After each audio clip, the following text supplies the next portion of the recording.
Hi guys, मैं हूं अमित और आज हम जानेंगे रिस्क मैनेजमेंट क्या होता है। ये बहुत इम्पॉर्टेंट टॉपिक है। अगर आपको प्रॉफिटेबल होना है तो एक ट्रेडर को समझ में आना चाहिए कि रिस्क मैनेजमेंट क्या होता है। सी रिस्क मैनेजमेंट होता है, मान लो आपके पास $1000 का कैपिटल है, ठीक है। आपके पास $1000 है, ठीक है, या फिर 1 लाख रुपए मान लो। लेकिन अगर आप उस पर रिस्क कर रहे हो एक दिन में 10%, 20%, आप सोचते हो अरे 1 लाख में 10,000 चले जाएंगे, क्या हो जाएगा। बट यही चीज़ गलत है, ठीक है। हमें एक दिन में या फिर एक ट्रेड के अंदर मैक्सिमम 4% से 2 से 4%, 3% तक रिस्क करना है, ठीक है, एक ट्रेड के अंदर।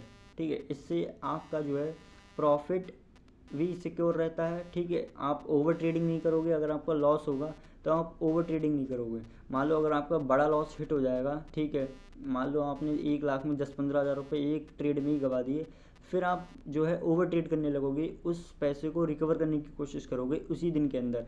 सो ये चीज़ जो है, ओवर ट्रेडिंग करने लगोगे, फिर आपका डिसिप्लिन टूटेगा, फिर आप गैम्बलिंग करने लगोगे।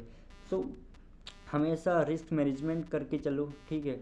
प्रॉफिट भले ही कम हो लेकिन रिस्क कितना ले सकते हो आप एक ट्रेड के अंदर, ये हमेशा डिफाइन होना चाहिए। और उसी हिसाब से अपनी पोजीशन साइजिंग को चुनें, ठीक है। जो भी लॉट साइज चुनते हैं उसी हिसाब से चुनें।